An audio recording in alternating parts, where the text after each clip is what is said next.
नमस्कार साथियों, स्वागत है आपका श्याम टॉक्स में। आज के वीडियो में हम लोग देखने वाले हैं ईसीसी डिप्लोमा कोर्स का पेपर नंबर 3 का चैप्टर 4 का क्वेश्चन और आंसर। इससे पहले के वीडियो में पेपर 2 का पूरा क्वेश्चन और आंसर बता दिया गया है। तो आज के वीडियो चैप्टर 4 का क्वेश्चन और आंसर के बारे में, जिसमें आपको देख सकते हैं पहला क्वेश्चन दिया गया है। यहाँ पर आप लोग देख सकते हैं, निम्नलिखित में से किन परिस्थितियों में मूल्यांकन का उद्देश्य सफल सिद्ध होगा। तो कहा जा रहा है, जब आंगनबाड़ी सेविका द्वारा बताए गए निर्देशों का परिवार सदस्य मजाक बनाएंगे, यानी कि जब आंगनबाड़ी सेविका कोई निर्देश दिए हैं और परिवार के जो सदस्य क्या बनाएंगे मजाक, तब तो ये तो गलत बात है। उसके बाद कहा, जब आंगनबाड़ी सेविका माता पिता बच्चे की बीमारी के बारे में बताने से मना कर देंगे, तो ये भी गलत बात है। यानी कि आपका ऑप्शन नंबर कौन होगा, ग सही होगा। यहाँ पे कहा जा रहा है, सेविका से प्राप्त जानकारी के अनुसार माता पिता तथा आंगनबाड़ी सेविका मिलकर कार्य करेंगे। तो चलिए देखते हैं अगले प्रश्न को। अगला प्रश्न आप लोग यहाँ पर देख पा रहे होंगे, दिया गया है, बच्चे का भावनात्मक विकास निर्भर करता है। तो कहा जा रहा है माता पिता पर, सामुदायिक सद्भाव पर, आंगनबाड़ी सेविका पर, इनमें से सभी पर। तो आपका राइट आंसर हो जाएगा इनमें से सभी पर, यानी कि ऑप्शन नंबर घ आपका राइट आंसर होगा।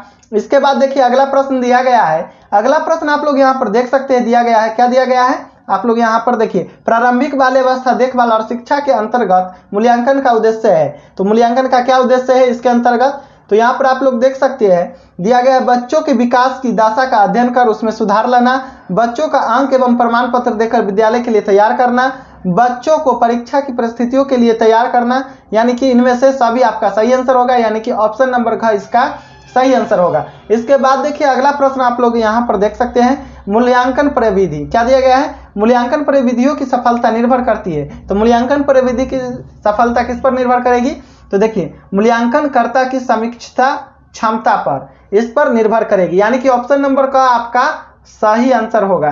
तो आप लोग देख लिए पूरा के पूरा ऑब्जेक्टिव टाइप क्वेश्चन। इसके बाद देखते हैं लघुत्तरीय प्रश्न, जो कि आप लोग को यहाँ पर दिख जाएगा। तो आप लोग यहाँ पर देख सकते हैं लघुत्तरीय प्रश्न है। इसमें पूछा गया है, मूल्यांकन प्रक्रिया की वस्तुनिष्ठता से आप क्या समझते हैं। तो देखिए वस्तुनिष्ठता का अर्थ यह है कि मूल्यांकन में व्यक्तिगत पक्षों का प्रभाव नहीं होना चाहिए।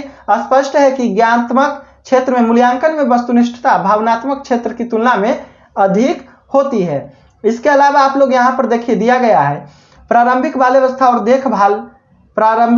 और देखभाल शिक्षा की मूल्यांकन प्रक्रिया को वैधता किस प्रकार सुनिश्चित की जा सकती है। तो देखिए मूल्यांकन प्रक्रिया तभी वैध कहलाती है जब वह उसी गुण, पक्ष, विशेष आदि का मापन करती है जिसका मापन करना है। मूल्यांकन की वैधता स्पष्ट करने के लिए बच्चे के सभी पक्षों के विकास को सूचीबद्ध करके क्या करना है, तो अध्ययन कर सुनिश्चित किया जा सकता है। उसके बाद देखिए अगला प्रश्न आप लोग यहाँ पर देख सकते हैं, मूल्यांकन प्रक्रिया की मूलभूत विशेषताओं को लिखिए। तो इसकी जो विशेषताएं हैं निम्नलिखित है।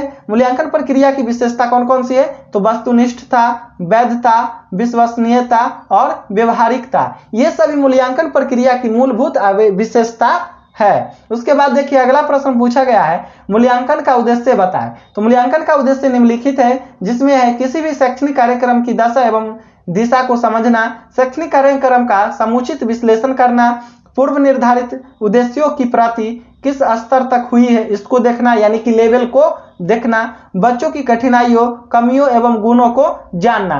तो ये सभी मूल्यांकन का क्या हो गया, उद्देश्य है। उसके बाद आप लोग अगला प्रश्न देख सकते हैं, 5 नंबर प्रश्न यहाँ पर दिया गया है। क्या दिया गया है, मूल्यांकन के पक्षों के नाम लिखिए। तो मूल्यांकन के पक्ष जो है निम्नलिखित है, जिसमें दिया गया है शारीरिक विकास, शारीरिक क्रियाविधि, मानसिक विकास, भावनात्मक विकास, ये सभी क्या है, मूल्यांकन के पक्ष है। इसके बाद आप लोग यहाँ पर देख सकते हैं अगला प्रश्न यहाँ पर दिया गया है, 0 से 6 माह आयु वर्ग के भावनात्मक सामाजिक व्यवहार के कुछ उदाहरण दीजिए। तो देखिए 0 से 6 माह के आयु वर्ग के भावनात्मक सामाजिक व्यवहार, जैसे कि माँ को देखकर खुशी भरी अभिव्यक्ति करना, किलकारी मारना, असुरक्षित महसूस करने पर रोना, तो ये सभी भावनात्मक विकास होता है 0 से 6 माह के बच्चे के। उसके बाद देखिए क्या दिया गया है, साक्षात्कार किन किन बातों पर निर्भर करती है। तो देखिए यह निम्नलिखित बातों पर निर्भर करती है, प्रश्नकर्ता तथा विषयी के बीच भाषागत बाधा न हो। इसके अलावा विषयी प्रश्नकर्ता के प्रति सहज विश्वास रखता हो, पूर्वाग्रह न हो।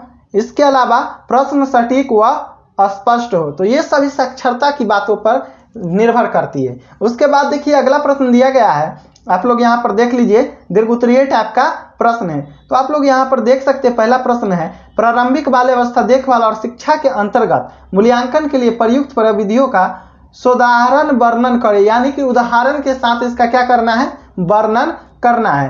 तो आप लोग यहाँ पर देखिए अवलोकन या पर्यवेक्षण, जिसे हम लोग बोल सकते हैं सुपरविजन। तो देखिए लक्ष्मी जब पहले दिन आंगनबाड़ी पहुंची तो छोटे बच्चे को देखकर ही उसका मन खुश हो गया, यानी कि जब लक्ष्मी जो है आंगनबाड़ी पर पहुंचती है तो उसका छोटे बच्चे को देखकर ही मन खुश हो जाता है। वह दिन भर उनके बीच रहकर उनके साथ खेलती रही और अपनी बातें करती रही। इसी क्रम में उसका ध्यान कई बातों पर गया, जैसे मनु की सर्दी और नाक में उंगली करने की उसकी आदत, पूजा का नाखूनों को दांत से काटना, सुरेश बार बार रवि को चिकोटी काटना, बीना का अपनी गुड़िया से बातें करना और काशिफ का बार बार अपनी माँ को ढूंढना।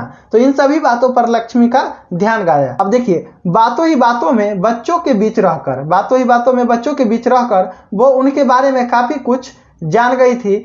उसने आने वाले समय में बच्चों को अच्छी आदतों से जोड़ने का मन बनाया। उसके प्रयासों से क्रमशः बच्चों की व्यवहारिक आदतें बेहतर भी हो गई। लक्ष्मी का यह प्रयास मूल्यांकन की सहज स्वाभाविक प्रविधि है, जिसे हम अवलोकन या पर्यवेक्षण के नाम से जानते हैं। तो ये हो गया एक अच्छी आदर्श आंगनबाड़ी सेविका। तो देखिए आगे क्या दिया गया है। उसके बाद साक्षात्कार या बातचीत। सामान्य साक्षात्कार उस प्रक्रिया विशेष का नाम है जिसमें व्यक्ति विशेष से क्रमबद्ध प्रश्नों के आधार पर संबंधित सूचनाएं प्राप्त की जाती है।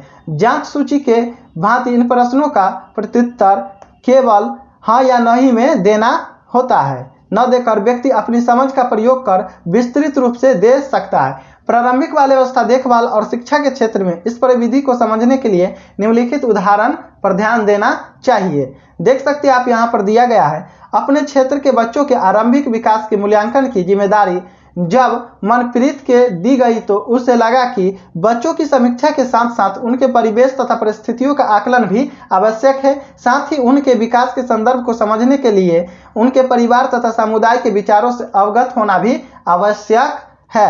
मूल्यांकन की इस समग्र समीक्षा हेतु मनप्रीत ने तय किया कि वह प्रत्येक बच्चे के घर जाकर ही उनके विषय में जानकारी प्राप्त करेगी। उसमें शीघ्र ही प्रश्नों की रूप रेखा तैयार की और प्रत्येक बच्चे के घर जाकर उनके माता पिता तथा परिवार सदस्यों का साक्षात्कार लेकर महत्वपूर्ण रचनाएं एकत्र की।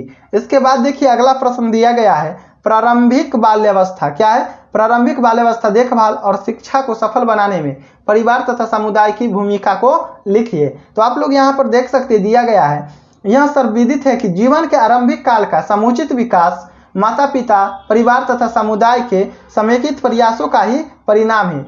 यदि बालक को जानने समझने में माता पिता सहायता न करे तो किसी भी अन्य व्यक्ति के लिए यह कार्य कठिन हो जाता है। साथ ही मूल्यांकन से प्राप्त जानकारी के आधार पर यदि माता पिता अथवा परिवार के आगे सहयोग न करे तो भी मूल्यांकन सफल संदेहपद हो पाता है, यानी कि संदेह में रहता है। अतः यह अपेक्षित है कि औपचारिक अथवा गैर औपचारिक रूप से जुड़े सभी सावधानियां या ये साधन व्यक्तियों परिवारों एवं सामुदायिक स्तर पर बच्चों की विविध आवश्यकताओं के संदर्भ में जागरूकता लाई जाए।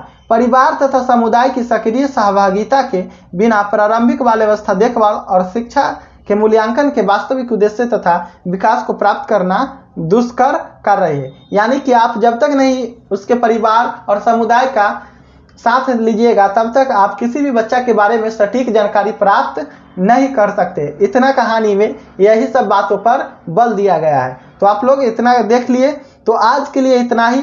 आई होप कि आपको वीडियो अच्छा लगा होगा। अगर आप हमारे चैनल पर नए हैं तो चैनल को सब्सक्राइब कीजिए, अगर पुराने हैं तो नोटिफिकेशन बेल आइकन को ऑन रखिए। मिलते हैं अगले वीडियो में।